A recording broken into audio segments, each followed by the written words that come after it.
Alléluia, soyez bénis au nom puissant du Seigneur Jésus-Christ. Je suis la servante de Dieu Valérie Marcel Chiesa et je suis heureuse que nous puissions être ensemble encore ce soir pour nous fortifier ensemble, pour bénir le nom du Seigneur et nous faire du bien ensemble. Alléluia, bonsoir la reine. Alléluia, il y a des rois, il y a des reines qui se connectent ce soir. Le Seigneur veut encourager quelqu'un ce soir. Le Seigneur veut parler à quelqu'un. Il est important de connaître son identité et sa mission sur terre. Et le Seigneur nous a tellement aimés, il a déposé tellement de choses précieuses et importantes dans nos vies et à l'intérieur de nous. Et le Seigneur m'interpellait sur le terme Ézer. Le terme Ézer que l'on retrouve dans l'Ancien Testament très souvent pour représenter le Saint-Esprit, l'Esprit de Dieu, l'Esprit de puissance et de force. Alléluia, c'est très puissant, c'est très puissant. Et récemment, le Seigneur me disait par exemple que la femme et le Saint-Esprit ont beaucoup de choses en commun. Ils ont beaucoup de choses en commun, le Saint-Esprit et les femmes. Voilà, alléluia. Je disais à quelqu'un récemment, si tu veux comprendre ton épouse, si tu veux comprendre ta femme, eh bien, rapproche-toi du Saint-Esprit. Rapproche-toi de la personne du Saint-Esprit parce que c'est une personne, alléluia. Ce n'est pas une chose, ce n'est pas quelque chose comme ça. Non, non, non. C'est une personne, le Saint-Esprit. C'est quelqu'un qui a des sentiments, c'est quelqu'un qui a des émotions, c'est quelqu'un qui a une volonté et c'est quelqu'un qui a un rôle à jouer sur la terre. Alléluia. Et on voit que à un moment donné, on parle des femmes en tant que Ézer, en tant que aide, en tant que soutien, en tant que secours. Alléluia. Et j'ai même lu, il est dit en tant que aide vitale. Vitale.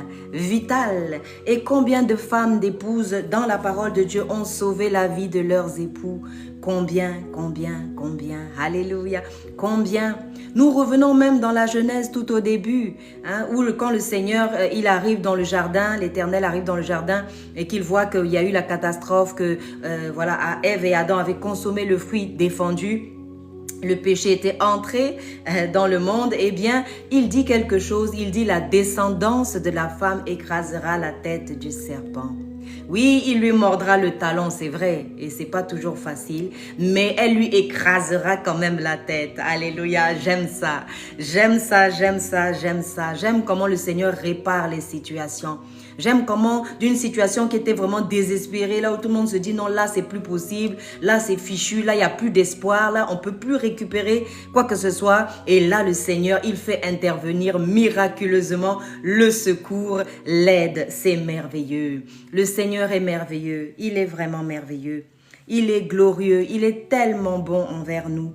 Et donc nous allons parler à propos de ce terme qui est Ézer dans la parole de Dieu. Le terme Ézer est très important. C'est un terme très fort qui désigne souvent le Saint-Esprit et qui à des moments donnés désigne la femme que l'Éternel a tirée de l'homme.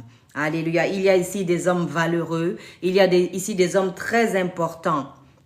Parce que quand Dieu sort déjà la côte et que la côte a cette valeur-là, ça veut dire que le corps lui-même, l'homme en lui-même a une valeur merveilleuse, a une valeur glorieuse. Alléluia, c'est merveilleux, c'est merveilleux. La femme n'est pas sans l'homme et l'homme n'est pas sans la femme. Alléluia. Ils vont ensemble, ils vont de pair et ils sont aimés, très aimés de l'Éternel, notre Dieu. Nous allons parler ensemble du Saint-Esprit. Il est écrit dans la parole de Dieu, n'attristez pas le Saint-Esprit. Ça veut dire que la personne du Saint-Esprit peut être attristée à certains moments. Quand, par exemple, le Saint-Esprit interpelle, et qu'on n'y prend pas garde au bout d'un moment, eh bien, le Saint-Esprit peut-être des fois ne parle plus, se tait et observe. Alléluia. Vous voyez que des fois, quelqu'un va venir vous dire quelque chose de la part du Seigneur et puis le fait que vous allez vous braquer ou que vous allez vous fermer ou refuser cette parole, eh bien, la personne va prendre du recul pour vous laisser le temps et pour prier pour que le Saint-Esprit puisse vous convaincre et vous aider à recevoir cette parole qui vient du Seigneur. Nous voyons aussi que dans la parole de Dieu, il est écrit que l'Éternel ne nous a pas donné un esprit de peur, mais un esprit de puissance, d'amour et de sagesse. Et dans certaines versions, c'est même marqué de prudence. De prudence. Le Saint-Esprit, alléluia, alléluia, merci Seigneur. Merci Seigneur. Oui, de la prudence, de la prudence. Et on voit que, par exemple, dans la parole de Dieu, j'aime beaucoup parler, par exemple, d'Abigaël. Abigaël qui était cette épouse, cette Ézère, cette aide que le Seigneur avait donnée pour aider son époux Nabal. Abigaël était une femme, c'est vrai, qui était belle de visage, mais elle était surtout sage. Elle avait la sagesse de Dieu en elle, elle avait la crainte de Dieu en elle. Elle révérait Dieu.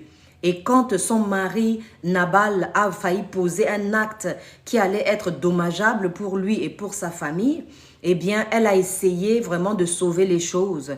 Elle est allée au-devant de David pour dire à David de se calmer. L'histoire, c'était quoi? C'était qu'en fait, David avait rendu beaucoup de services à Nabal, l'époux d'Abigaël. Et au moment maintenant où David était venu demander un peu d'aide, un peu d'eau pour ses chameaux pour boire, Nabal s'était comporté vraiment comme quelqu'un qui n'est pas reconnaissant, quelqu'un qui méprise les autres, quelqu'un qui n'a aucun sens de la reconnaissance. Il a voulu chasser, il a chassé comme ça les serviteurs de David. Et quand David a entendu ça, il a été très vexé et il venait pour tuer Nabal et toute sa famille. Et ce qui s'est passé, c'est que quand Abigaël a entendu ça, elle s'est dit, mon Dieu, pourquoi? Soyez bénis, merci, soyez bénis. Pourquoi mon mari a agi comme ça? Et elle savait que même si elle parlait à cet époux, l'époux n'allait pas l'écouter. Parce que plusieurs fois, elle avait dit à son époux, écoute, il vaut mieux peut-être faire comme ça. Et son époux n'avait pas écouté. Elle connaissait son époux. Elle savait que quand il avait bu, il n'écoutait personne. La crainte de Dieu n'était plus dans son cœur et ça n'allait pas marcher. Donc, elle a été intelligente. Elle a pris des vivres, dit la parole de Dieu, et elle a couru au-devant de David. Et elle s'est agenouillée et elle a dit à David, s'il te plaît, ne prends pas garde à mon époux. Tu vois bien, son nom c'est Nabal. Et Nabal voulait dire insensé, qui manque de bon sens. Alléluia. Et elle a supplié David de ne pas tuer Nabal, son époux. C'est une épouse qui a agi avec sagesse. C'est une épouse qui a agi avec circonscription. Elle a vraiment agi avec sagesse. Avec sagesse. Et nous avons tellement besoin de sagesse. La parole de Dieu dit que si quelqu'un manque de sagesse, qu'il la demande à Dieu, qu'il lui donnera, sans même lui faire de reproches, il lui donnera simplement la sagesse. Nous avons besoin de la sagesse. Ce soir, nous disons, Seigneur, remplis-nous de cette sagesse. Pas la sagesse humaine, Seigneur, pas la sagesse terrestre, mais la sagesse qui vient de toi, Seigneur, notre Dieu. Alléluia. Notre Dieu est un Dieu sage. Tout ce qu'il a créé est parfaitement créé. Alléluia, il n'y a pas d'erreur, il n'y a rien ni dans le design, ni dans la manière dont il a organisé les végétaux, tout ce qu'il y a dans le ciel, la lune, les étoiles, les luminaires. Même l'air qu'on respire, c'est un dosage. C'est un dosage. Personne n'est comme Dieu. Alléluia. Personne n'est comme Allah. Alléluia, oui. C'est vrai, je confirme. Personne n'est comme notre Dieu. Le Créateur, il est merveilleux. Il est merveilleux. Nous pouvons nous tromper. Nous sommes des êtres humains. Alléluia, ça peut arriver qu'on se trompe. Mais l'Éternel Dieu, le Créateur de la terre et du ciel, ne se trompe jamais. Ne se trompe jamais. Et même si on s'est trompé en chemin, le Seigneur sait comment il va faire pour rectifier, arranger et rattraper nos erreurs. Et c'est ça que j'aime chez le Seigneur Jésus. Voilà. Alors, on parlait d'Abigaël, cette femme sage. Elle était la sagesse personnifiée. Mais elle avait un époux qui s'appelait Nabal. Et Nabal veut dire insensé. Ça veut dire que les conseils d'Abigaël n'ont pas pu aider Nabal. N'ont pas pu sauver Nabal. Parce que ce qui s'est passé, c'est que Nabal, au bout d'un moment, il s'est étouffé avec sa propre nourriture. La parole de Dieu est très claire. Elle dit, tout ce qu'un homme aura semé sur la terre, il le récoltera. Et ça commence en disant, on ne se moque pas de Dieu. Parfois, on fait des choses, on pense que Dieu n'a pas vu, on pense qu'on fait ça et puis ça n'aura aucune conséquence. Attention, tout ce qu'on fait sur la terre a des conséquences. Tu fermes la porte à ton voisin, un jour tu auras peut-être besoin de ce voisin. Tu parles mal aux gens dans la rue, tu les humilies, tu les méprises, un jour peut-être tu auras besoin de ces personnes. Et la roue tourne. La roue tourne. Nadège, sois bénie au nom de Jésus. Et oui, et nous voyons ainsi que cette femme qu'on appelle Ézer, la parole de Dieu parle de la femme en tant que Ézer. Et c'est le même terme que l'Éternel utilise pour qualifier le Saint-Esprit, l'Esprit de Dieu, l'Esprit de sagesse, l'Esprit d'amour, l'Esprit de prudence, l'Esprit de force. Alléluia. Parce qu'on a vu que Ézer, ça veut dire une aide vitale. C'est-à-dire que si tu refuses cette aide qui vient de Dieu, eh bien tu ne survivras pas. Tu mourras avant ton temps. Si Dieu t'envoie quelqu'un pour t'aider à porter peut-être un fardeau, hein, l'Éternel Dieu, par exemple, a envoyé le Seigneur Jésus-Christ sur la terre. Il est venu lui-même, il a revêtu le corps humain et il est venu, il est mort sur une croix, lapidé par nous, les êtres humains. Parce que nous ne pouvons pas voir le bien et voilà, et ça dérange le bien. Ça dérange quand on voit quelqu'un qui est bien, quelqu'un qui fait le bien. Alléluia. Surtout quand on veut cacher ses péchés, quand on veut continuer à faire le mal, et bien quand on voit quelqu'un qui vient pour démontrer que ce qu'on fait est mal, pour nous montrer que la vie qu'on mène n'est pas bonne, et bien des fois on se révolte et on n'est pas d'accord. Et on n'est pas d'accord. Alléluia. Et oui, le Seigneur est merveilleux. Nous voyons donc Abigail, cette femme merveilleuse, qui avait en elle eh bien cette sagesse, mais ça n'a pas pu profiter à Nabal, son premier époux. Et qu'est-ce que la parole de Dieu dit? David, quand Abigail est venue vers lui pour demander pardon et supplier qu'il ne tue pas son époux, il a vu que c'était une femme sage. Il a vu que c'était une femme qui méritait d'être épousée, qui ferait beaucoup de bien à son époux.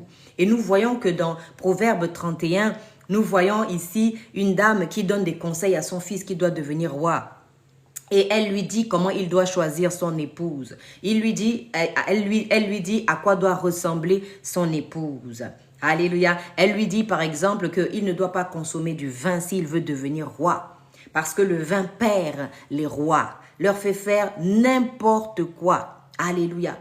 Et nous voyons aussi qu'elle lui dit que si quelqu'un veut devenir roi, eh bien il ne doit pas se perdre dans les femmes.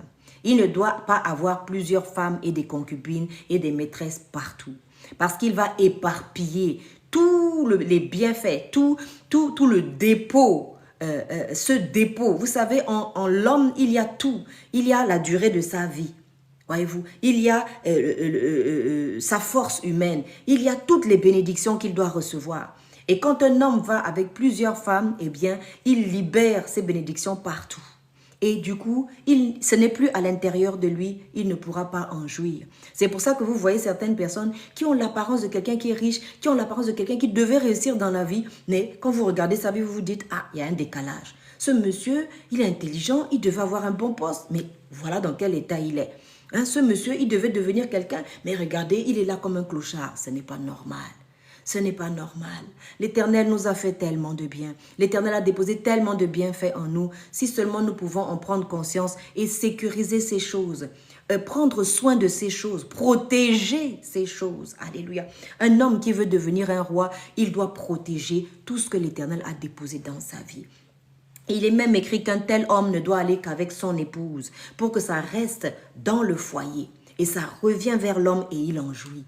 Alléluia, ça fait son bonheur. Ça ne doit pas être éparpillé partout. Et voilà comment cette femme qui s'appelait Abigail, qui était l'épouse de Nabal, a perdu son époux. Parce que l'époux portait le nom de Nabal, qui veut dire fou, insensé, qu'on ne peut pas conseiller, qu'on ne peut pas aider. Et c'est ainsi que Abigail a épousé David. Et David, c'est ce second époux, l'époux d'Abigail. Et là, Abigail a pu conseiller David. Abigail a pu jouer son rôle de Ézer auprès de David. Elle avait déjà commencé à jouer ce rôle au moment où David venait pour tuer son mari Nabal qui s'était très mal comporté envers David. Et cette femme intelligente, elle a couru devant David, elle s'est mise à genoux, elle a dit « Oh mon Seigneur, s'il te plaît, ne tiens pas compte du comportement de mon époux, il manque de bon sens, s'il te plaît, ne le tue pas, n'aie pas du sang, ne tâche pas tes mains avec du sang. » Elle a bien conseillé David et David en a tenu compte. David a remarqué que cette femme était une femme sage. Je disais tout à l'heure que la parole de Dieu utilise le mot Ézer pour qualifier le Saint-Esprit, pour représenter le Saint-Esprit. Et c'est le même terme qui est utilisé pour la femme. La femme. Alléluia. La femme, alléluia. C'est merveilleux. C'est merveilleux. Je viens encourager une femme ce soir. Je viens encourager un homme ce soir. Vous dire que vous avez de la valeur, vous êtes précieux aux yeux de l'Éternel. Et nous voyons donc que nous avons vu le cas de Abigail et Zer, l'aide que Dieu avait donnée à Nabal, mais Nabal n'a pas pu jouir de cette aide. Il n'a pas su reconnaître l'aide que le Seigneur lui avait envoyée. Nous disions tout à l'heure que Ezer veut dire aide vitale. C'est-à-dire que le Seigneur, il t'envoie une aide. Si tu la refuses, si tu la rejettes, tu ne pourras pas vivre longtemps. Tu ne pourras pas jouir de cette aide qui est vitale. C'est-à-dire que ta vie dépend de cette aide. Alléluia. Et c'est aussi la force, une force salvatrice. C'est-à-dire qui vient pour te sauver, qui vient pour te secourir. Alléluia. C'est le secours de l'Éternel. Ézer, on dit Ebenezer, Dieu m'a secouru, Dieu m'a secouru. Ebenezer, Dieu m'a secouru. Et de la même manière, il a envoyé la femme pour aider l'homme. Il a envoyé le Saint-Esprit pour aider son épouse, l'Église. Et c'est ce même terme qu'on utilise, Ézer. Nous voyons aussi Esther, dans le livre d'Esther, dans la parole de Dieu, la reine Esther, qui était une orpheline, qui n'avait rien pour devenir une grande reine, sauf qu'elle avait un oncle qui l'avait recueilli, Mardoché. Et dans l'histoire d'Esther, Mardoché représente le Saint-Esprit, l'admirable conseiller, le secours, l'aide. Et Mardoché a élevé Esther depuis qu'elle était petite. Et Esther est devenue une belle jeune femme. Et lorsque le roi Assuérus a chassé sa femme Vashti, sa première épouse, eh bien, alléluia, eh bien, on voit qu'il n'avait plus d'épouse. Et comment ça s'est passé? C'est que ce roi Assuérus avait bu. Il avait bu et il était avec ses conseillers. Et dans ce premier mariage, il n'y avait pas le Saint-Esprit. Il n'y avait pas l'aide du Seigneur. Et un mariage où le Saint-Esprit n'est pas là, un mariage où Dieu n'a pas sa place, ça va finir par s'écrouler. Ce sera qu'une question de temps. Vous allez voir qu'au bout d'un moment, les gens vont se séparer. Et c'est comme ça que vous voyez des fois des personnes qui, après 30 années de mariage, 40 années de mariage, se séparent. Qu'est-ce qui s'est passé? Il n'y a pas Dieu. Il n'y a pas Dieu dans cette affaire. Il n'y a pas cette troisième corde, ce troisième fil à la corde. La parole de Dieu dit que la corde à 3 fils ne rompt pas facilement. Il s'agit de l'épouse, de l'époux et le Saint-Esprit, l'Esprit de Dieu au milieu d'un époux et d'une épouse pour que ce soit comme un ciment qui leur permet de rester ensemble, qui leur permet de traverser les difficultés, qui leur permet de résister aux agressions extérieures. Et nous voyons que Esther, c'est la seconde épouse. Donc nous avions eu le premier mariage avec Vashti et le roi Assuérus. Il n'y avait pas Dieu dans cette affaire. Ce qui fait que personne ne pouvait aider personne. L'époux buvait, le roi Assuérus a bu, Assuérus a fait une fête et il s'est fait mal conseiller par ses conseillers. Ses conseillers avaient aussi bu. Et ils ont demandé à ce que la reine Vashti vienne. Et à l'époque, il faut savoir que dans leur tradition, la femme devait venir se présenter nue avec la couronne sur la tête. Et Vashti a refusé. Vashti a refusé.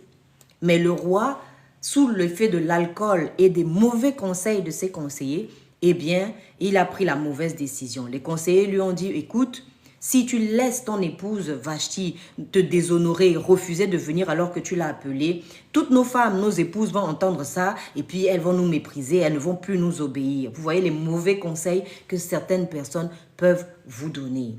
Alléluia. Et voici qu'il a chassé son épouse et quand il s'est réveillé le matin, il s'est rendu compte qu'il avait fait une grosse bêtise. Il n'avait plus d'épouse, il était maintenant seul. Alléluia. Il était maintenant seul. Voyez-vous. Et ce sont les mauvais conseils de ses conseillers qui lui ont fait faire ça. Et l'absence du Saint-Esprit. Quand on n'a pas le Saint-Esprit, quand on n'a pas l'esprit de sagesse, eh bien, on prend les mauvaises décisions et quand on n'a pas l'esprit de sagesse, eh bien, on prend les mauvaises décisions et on fait les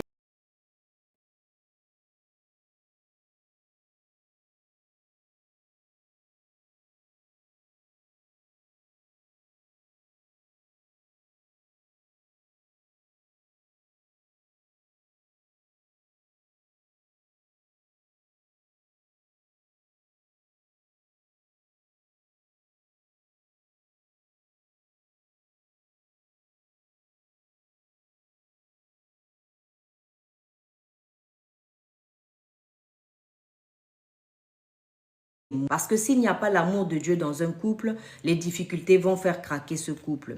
Les difficultés viendront à bout de ce couple.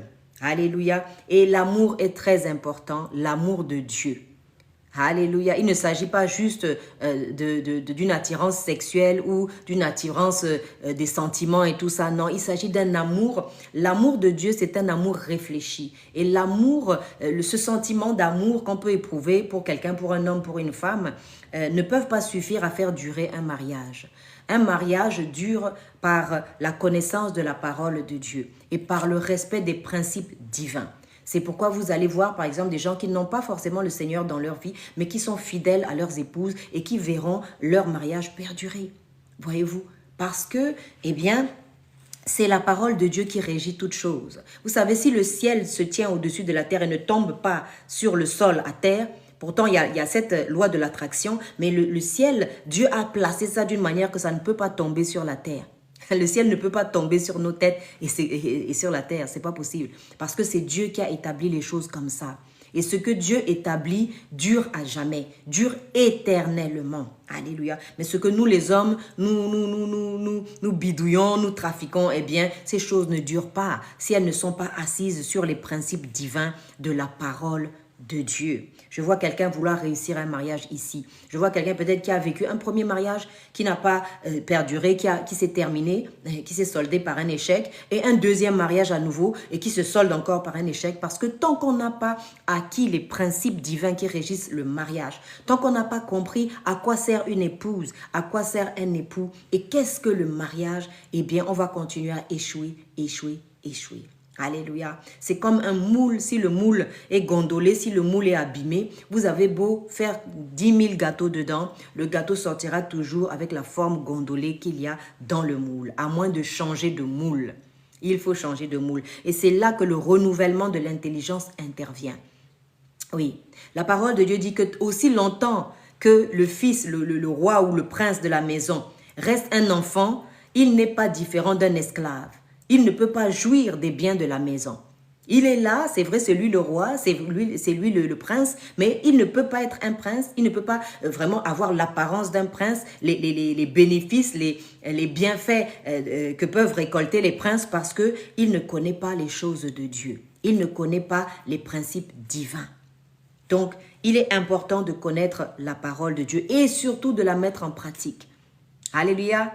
De la mettre en pratique. Si je vous vante ici les qualités d'une crème pour le visage et que moi-même, que vous ne l'utilisez pas, eh bien, vous ne verrez pas les effets sur votre peau.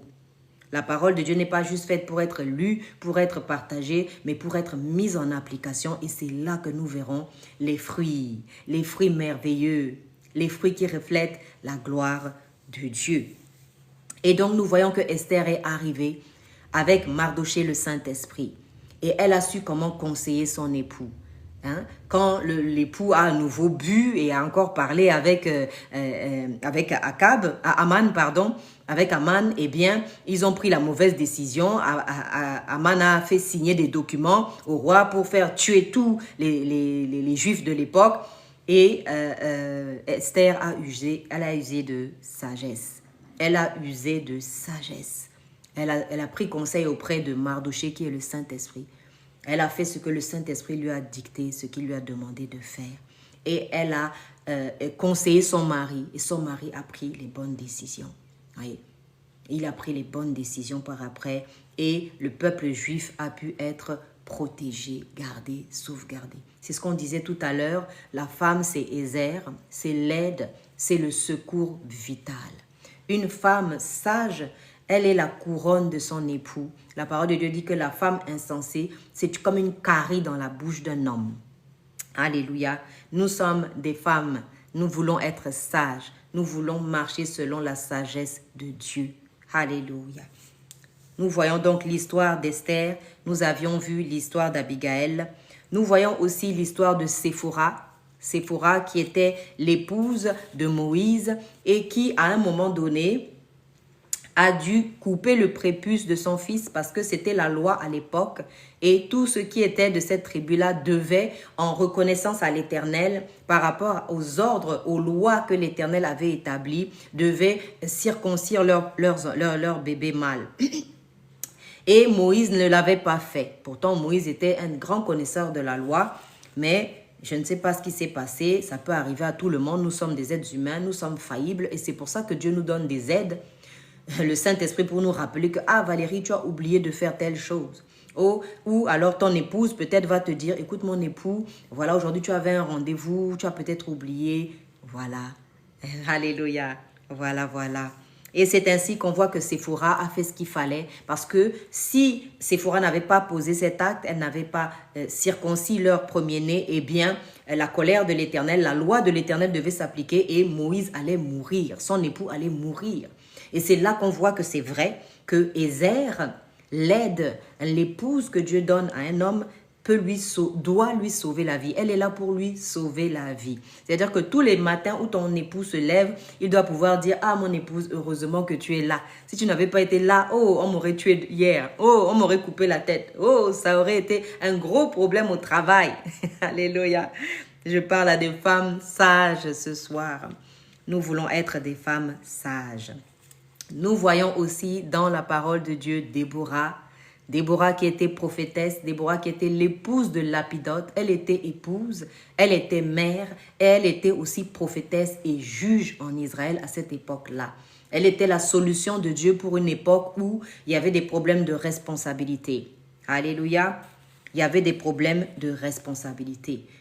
Nous voyons que c'est compliqué parce que dans le jardin d'Éden, l'homme a fui ses responsabilités. Au moment où son épouse a mangé et que lui aussi il avait mangé, eh bien au lieu de couvrir son épouse, de prendre la responsabilité, de mettre son épouse derrière, de dire oui, c'est vrai Seigneur, nous avons péché, pardonne-nous. Je pense que c'est ce que le Seigneur attendait, mais ce n'est pas ce qui s'est passé. Nous voyons que Adam a fui ses responsabilités. Il a dit oui, mais c'est la femme que tu m'avais donnée. C'est la femme que tu m'avais donnée. Voyez-vous? Et c'est ainsi que, il a perdu son autorité. Et le diable a tout récupéré. Satan, lui, le serpent, a tout récupéré derrière. Parce que lorsqu'on ne prend pas ses responsabilités, mais pour prendre ses responsabilités, il faut encore les connaître. Il faut encore les connaître. En tant qu'épouse, tu es Ézer, tu es l'aide de ton époux. Et c'est le même terme qui représente le Saint-Esprit, l'aide que le Seigneur Jésus-Christ a laissé en partant. Il a dit, il est important pour vous que je m'en aille. Comme ça, le Saint-Esprit viendra et vous aurez la capacité de faire ce que vous ne pouviez pas faire avant.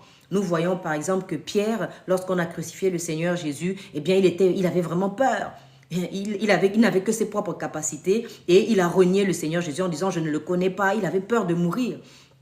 Mais on voit que quand ils sont montés dans la chambre haute et que le Saint-Esprit est descendu en eux, l'Esprit de Dieu, l'Esprit d'amour, l'Esprit de sagesse, l'Esprit de force, eh bien Pierre a eu le courage d'aller maintenant affronter les gens. Il n'avait plus peur, ni de mourir, ni de quoi que ce soit. Il était prêt à crier la vérité de la résurrection du Seigneur Jésus-Christ sur tous les toits. Alléluia. Alléluia. Quand vraiment l'Esprit de Dieu te rencontre, tu es impacté. La puissance de Dieu te saisit. Si tu étais craintif, tu n'es plus craintif. Si maintenant, avant tu étais peureux, et bien là tu es courageux, tu deviens courageux. Alléluia. C'est important de porter Dieu en soi. C'est important que le Saint-Esprit nous remplisse de sagesse, d'amour. Alléluia. Et de force. Alléluia. Et de force. Nous ne marchons plus tout seuls. Aujourd'hui, chaque croyant, celui qui a accepté le Seigneur Jésus, reçoit le Saint-Esprit, l'Esprit de Dieu, pour pouvoir aller et annoncer la résurrection du Seigneur Jésus. Annoncer que le Seigneur Jésus revient bientôt. Alléluia. Tous les textes saints le disent. Alléluia. Tous les textes le disent, même le Coran, même la Torah, eh bien, le disent. Ils savent que le Seigneur Jésus revient pour juger les vivants et les morts. Et il est important d'être en bon terme avec le Seigneur Jésus. Surtout que c'est une personne merveilleuse. Je regarde beaucoup de témoignages de Juifs qui ont accepté le Seigneur Jésus parce que quand ils étaient petits ou plus jeunes, on leur avait décrit un Jésus qui était différent de celui qui est marqué dans les Écritures. Et quand ils ont ouvert les évangiles et qu'ils ont lu, ils ont dit, mais pourquoi on nous a poussé à haïr quelqu'un comme ça, La parole de Dieu dit que Jésus-Christ n'a jamais fait de mal.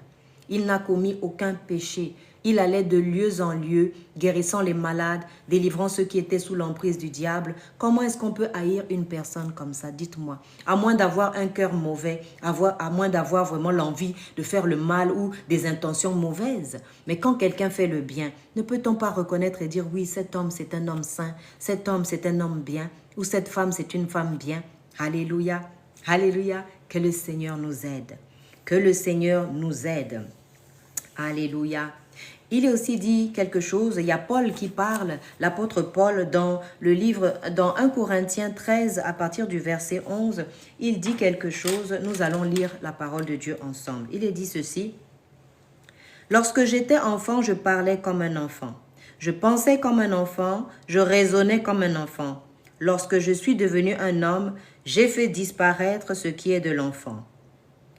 Aujourd'hui, nous voyons au moyen d'un miroir, d'une manière obscure. Mais lorsque nous verrons face à face, aujourd'hui je connais en partie, mais alors je connaîtrai comme j'ai été connu, ça veut dire parfaitement. » Et il dit, 1 Corinthiens 13, le verset 13, « Maintenant donc ces trois choses demeurent, la foi, l'espérance et l'amour, mais la plus grande de ces choses, c'est l'amour. » L'amour, l'amour, l'amour. Alléluia, l'amour, l'amour, l'amour. Tout ce qu'on fait doit... Vous savez, beaucoup de gens parlent d'amour, mais ils ne savent pas ce que c'est vraiment. Beaucoup de gens disent aimer et à la moindre difficulté, au moindre obstacle, ils disparaissent. Alléluia, ce n'est pas de cet amour dont il s'agit. Nous devons revêtir l'amour de Dieu. L'amour qui est patient. Et c'est dans 1 Corinthiens 13, il est dit ceci. Je peux parler des langues, toutes les langues des anges et des hommes. Je peux donner mon argent, je peux vraiment faire tout ce qu'il faut. Mais si je n'ai pas l'amour de Dieu pour mon prochain, je ne suis rien. Tout ce que je fais, si ce n'est pas par amour, si j'ouvre ma caméra et que je parle ici 2 heures, 3 heures, mais que je n'ai pas l'amour de mon prochain, eh bien ça ne sert à rien. Je peux avoir le don de prophétie, le don de parole de connaissance, de tout ce que je veux. Si je n'ai pas cet amour, je ne suis rien. Et cet amour, il nous pousse à quoi? Il nous pousse à connaître Dieu. Parce que lorsque Dieu nous a créés, il a dit « créons l'homme à notre image ». Ça veut dire que je ressemble à Dieu. La personne qui regarde, est en train de regarder, ressemble à Dieu. Et nous devons savoir, mais à quoi il ressemble Dieu? Qu'est-ce qu'il pense Dieu? Qu'est-ce qu'il aime Dieu? Et qu'est-ce qu'il n'aime pas Dieu? Alléluia. Et pourquoi quand il nous dit, par exemple, ne faites pas ceci ou ne faites pas cela, c'est pourquoi qu'il nous dit cela? Est-ce que c'est juste pour nous frustrer ou c'est parce qu'il nous aime profondément et qu'il sait que si nous dérogeons à ce conseil, eh bien nous allons souffrir, nous allons avoir mal. Alléluia. Est-ce qu'il ne vaut pas mieux aller demander au Créateur directement le mode d'emploi au lieu d'abîmer les choses? Vous savez, je vois des fois des gens qui vont acheter, par exemple, une armoire chez Ikea ou quelque part, et puis ils ne regardent pas la notice et puis commencent à monter l'armoire. Et quand ils finissent de monter l'armoire, il y a des vis qui manquent, ça ne colle pas, l'armoire est penchée comme ça et ça ne pourra pas durer longtemps. Et dans le mariage, dans la vie qu'on mène avec les uns et avec les autres, par exemple, nous sommes tous sortis d'une femme, Ézère. Il n'y a aucun être humain sur la terre qui n'est pas sorti d'une femme. Même le Seigneur Jésus, Dieu a eu besoin d'une femme vierge qui n'avait pas connu d'homme pour faire descendre dans ses entrailles son esprit. Aucun être humain qui sort sur la terre ne sort sur la terre sans passer par les entrailles d'une femme. On a tous une mère, on a tous une sœur, on a tous une épouse, on a tous, voilà, une fille, une nièce, une cousine, une tante. Alléluia. C'est merveilleux. Et nous avons tous pour ancêtre très lointain Ève. Alléluia. Mais nous devons savoir connaître notre identité et savoir pourquoi nous sommes sur cette terre. C'est très important. Alléluia.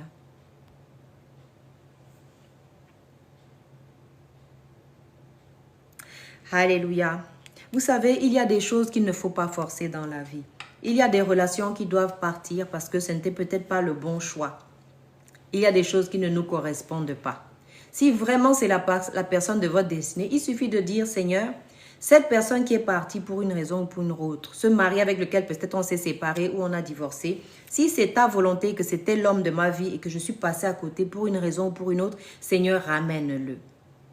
Mais si ce n'est pas lui, eh bien qu'il reste loin et que tu amènes la bonne personne. Et ça, c'est une très bonne prière à prier. Et pas seulement pour les conjoints. C'est même aussi valable dans les affaires, avec les partenaires d'affaires qu'on peut avoir au travail et tout. Partout, les gens qu'on croise, on doit demander au Seigneur, dire Seigneur, éloigne les mauvaises personnes. Éloigne toutes les personnes que tu n'as pas destinées à marcher avec moi dans la vie. Éloigne-les. Et que les bonnes personnes, les personnes de destinée, les personnes qui vont nous encourager, les personnes qui vont nous aider à craindre Dieu. Il y a par exemple des gens qui nous éloignent de Dieu. Vous pouvez avoir des gens qui vous éloignent de Dieu, qui vous donnent des mauvais conseils, qui vous amènent à enfreindre les commandements de l'Éternel, qui vous aiment à détester, qui vous entraînent à détester les autres, à ne pas aimer les autres, à être égoïste, à être méchant envers les autres. Eh bien, ces personnes-là doivent quitter nos vies. Ces personnes doivent quitter nos vies et les bonnes personnes doivent venir. Alléluia. Les personnes que Dieu a prévues pour nous. Vous savez, si on demandait à Dieu son avis, nous ne nous tromperions jamais. Souvent, quand nous avons souffert ou quand nous avons vécu des choses difficiles dans nos vies, c'est parce qu'on n'avait pas tenu compte de Dieu. On avait fait notre tambouille sans prendre l'avis de Dieu en compte, en considération. C'est la vérité. Alors, nous ne voulons plus faire cela. Nous voulons dire au Seigneur, Seigneur, j'ai fait les choses comme j'ai voulu, j'ai vécu ma vie comme j'ai voulu. Maintenant, Seigneur, prends le contrôle de ma vie. Maintenant, Seigneur, aide-moi, Seigneur. J'ai peut-être fait des mauvais choix, j'ai pris des mauvaises décisions. Aide-moi maintenant à prendre les bonnes décisions et à faire les bons choix dans le nom puissant de Jésus. Voyez-vous, ce qui est bien aussi avec le Seigneur, c'est que on ne souffre pas, on n'est pas dans l'angoisse, on n'est pas dans, comment dire, on n'est pas inquiet. Une fois qu'on a mis ça entre les mains du Seigneur, on a dit, Seigneur, voici ma situation, voici mon cas, prends ce cas-là et aide-moi, Seigneur. Aide-moi, Seigneur. Beaucoup sont dans des foyers ou dans des relations ou dans des relations même d'affaires où ce n'est pas le Seigneur qui les a envoyés là. Et puis après, après ça devient autre chose et puis on s'en plaint. On s'en plaint. Certains, par exemple, n'ont pas écouté les conseils bien avisés de leurs épouses que Dieu leur avait pourtant envoyés. Il faut comprendre qu'une épouse, quand Dieu envoie une épouse à un homme, eh bien, non seulement lui, il doit être prêt à l'accueillir, c'est-à-dire qu'il doit avoir, non seulement l'homme doit avoir fait un travail sur lui-même, c'est-à-dire permis à Dieu. Un homme qui craint Dieu, il pourra bien s'occuper et protéger une femme qui craint aussi Dieu. Mais si on donne à un homme qui ne craint pas Dieu, une femme qui craint Dieu, il va la maltraiter et ce n'est pas ça que le Seigneur a prévu. Alléluia. Alors, un esprit de mort, nous sommes entourés d'esprits. Bons comme mauvais, nous savons qu'il y a des esprits qui nous entourent. Et quand on parle de l'esprit de mort sur quelqu'un, ça veut dire que cet esprit-là veut s'en prendre à vous. Et souvent, ça tourne autour. C'est-à-dire que ça fait avoir des accidents des fois aux gens qui vous entourent. Vous-même, vous ratez des accidents. Et vous le sentez au fond de vous qu'il y a quelque chose qui ne va pas. Et ça, c'est le Saint-Esprit qui vous fait souvent ressentir ça. Et c'est le moment de prier, de prendre un moment peut-être pour jeûner, surtout en cette fin d'année. Vous savez, les fins d'année, ce sont les périodes où les gens font beaucoup de sacrifices, où le diable, il aimerait bien engranger des personnes dans son royaume. Et puis, il s'amuse aussi des fois à écourter la destinée des gens. C'est pourquoi il faut écouter le Saint-Esprit. On disait tout à l'heure qu'on parlait de Ézer, qui est le Saint-Esprit, qui est l'aide vitale. Quand le Saint-Esprit te dit attention, shalom, shalom, ça est béni. Quand le Saint-Esprit te dit attention, ou quand ton épouse te dit mon mari, mon époux, attention, il vaut mieux l'écouter. Quand une maman, un papa par exemple dit à son enfant, ah mon fils, ma fille, attention, la voix que tu es en train de prendre n'est pas bonne, il faut écouter. Parce que le Saint-Esprit passe toujours par quelqu'un pour vous parler. Parfois, c'est vrai, il vous donne des songes, il vous donne des visions nocturnes pour vous mettre en garde. Mais ce n'est pas tout le temps le cas. Quand des fois il a donné une épouse à un homme, souvent c'est cette épouse-là qui va recevoir et devoir prier pour son époux, l'aider, le conseiller pour que justement tout le monde s'en sorte bien dans cette famille. Alléluia. C'est ce que c'est l'esprit de mort. Alléluia. Et il suffit de jeûner ou de prier ou de chasser l'esprit parce que quand on est chrétien, on a l'autorité et le pouvoir dans notre bouche. Et quand on parle, la parole de Dieu dit par exemple que nous ne mourrons pas. Nous vivrons et nous témoignerons de la gloire de l'Éternel. Alléluia. Ça, c'est la parole de Dieu. C'est la parole de Dieu. Et par exemple, si vous savez que vous êtes engagé envers votre Seigneur, vous devez déclarer que vous ne mourrez pas avant d'avoir accompli votre destinée. Le diable n'écoutera pas votre vie au nom puissant de Jésus. Il y a la puissance dans la bouche d'un chrétien. Pourquoi? Parce que le Saint-Esprit est là. Le Saint-Esprit, c'est un esprit de puissance et de force. Alléluia. C'est lui qui résiste. C'est lui qui nous donne la victoire sur la mort. Jésus-Christ a vaincu la mort. Il est sorti du tombeau vivant. Quand vous allez aujourd'hui en Israël, on vous fait visiter le tombeau. Il n'y a pas d'ossement. Alléluia. Il n'y a pas d'ossement. Alléluia. Vous savez, j'aime mon Seigneur et j'ai vraiment confiance en lui. Parce que tout ce que je vois comme découverte scientifique, comme découverte historique, tout ça ne fait que confirmer ce qui est dans la parole de Dieu. Hein? Et ça fait grandir ma confiance en Dieu. Ça fait grandir, voilà, voyez-vous. Mais il faut connaître Dieu. Et on ne peut pas connaître Dieu si on ne passe pas du temps avec lui dans sa parole. La parole de Dieu, c'est Dieu. Plus vous allez lire la parole, plus vous allez méditer la parole, vous allez connaître Dieu et vous allez vous connaître vous-même. Vous allez savoir que moi, par exemple, j'ai besoin de telle chose. Moi, il ne faut pas que je fasse telle chose parce que ce n'est pas bien. Mais c'est comme cela que vous allez le savoir. Hein? L'homme, par exemple, Adam, le premier homme, il ne savait pas qu'il avait besoin d'une épouse. Hein? Ce n'est pas lui qui a dit à Dieu, crée-moi une épouse. Non, c'est Dieu lui-même qui savait que j'ai créé Adam, mais il lui manque quelque chose. Hein? C'est Dieu qui sait ce qui est parfait. Hein? Ce qui est parfait. Et c'est comme ça qu'il a créé cette femme qui s'appelle Ézer.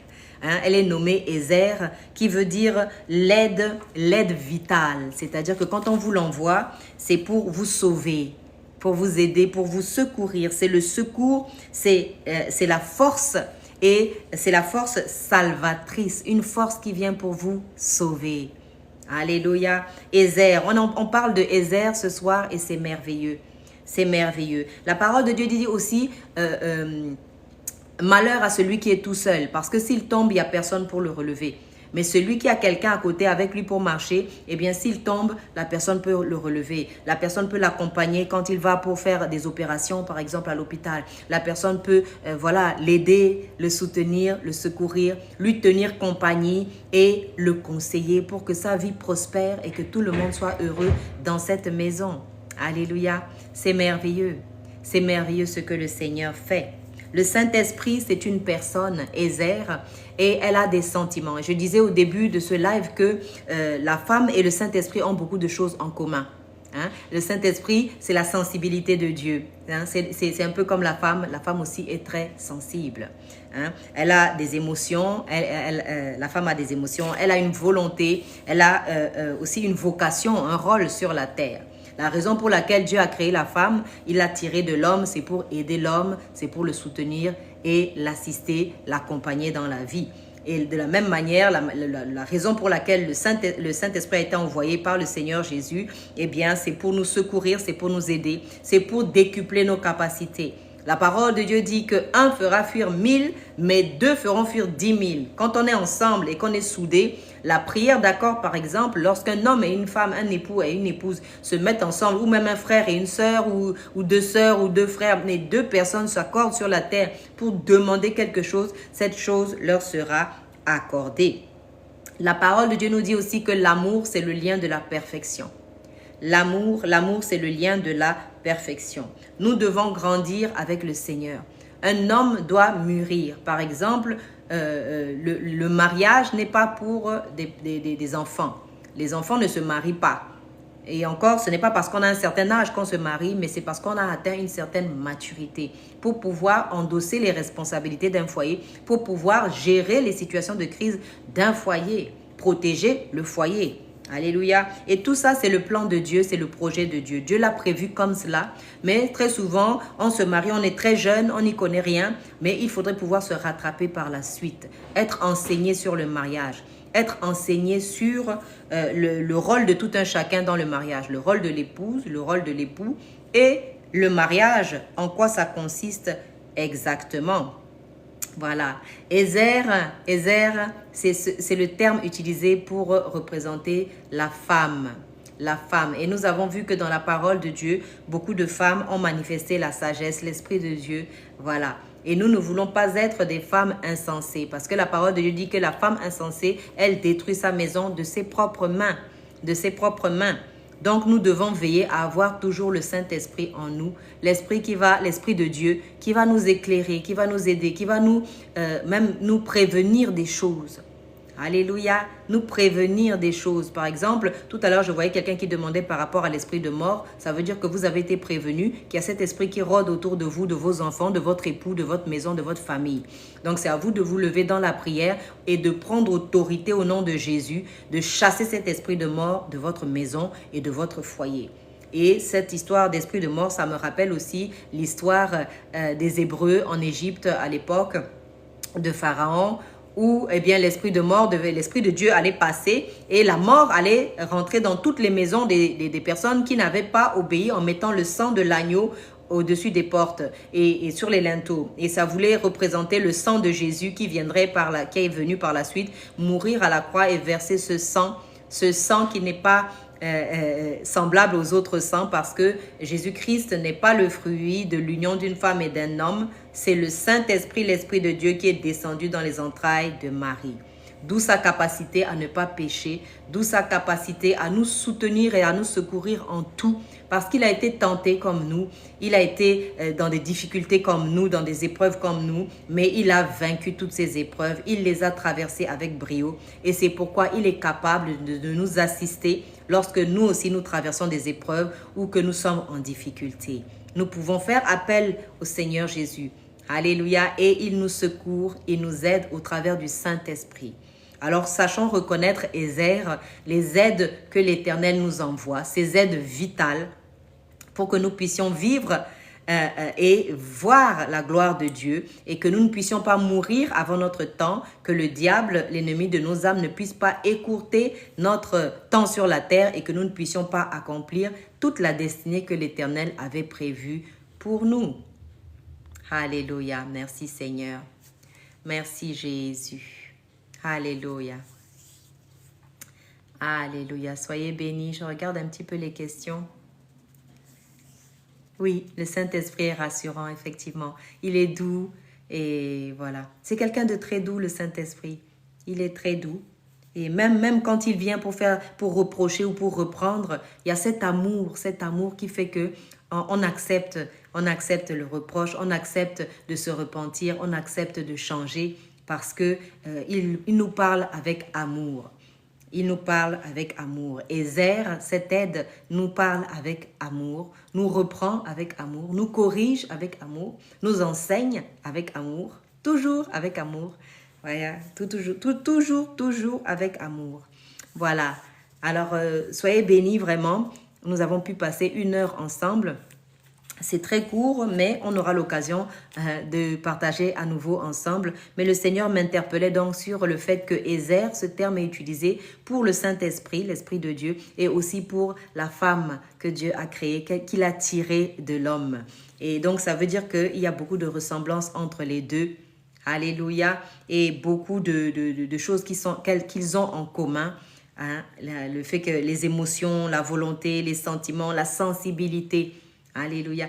Alors je disais que si les époux veulent connaître leur épouse mieux ou les comprendre ou les aider une épouse, eh bien, il s'agit de se rapprocher du Saint-Esprit et à ce moment-là, on comprendra mieux son épouse et puis les foyers iront mieux. Voilà, soyez bénis dans vos maisons. C'était la servante de Dieu, Valérie Marcel Keza.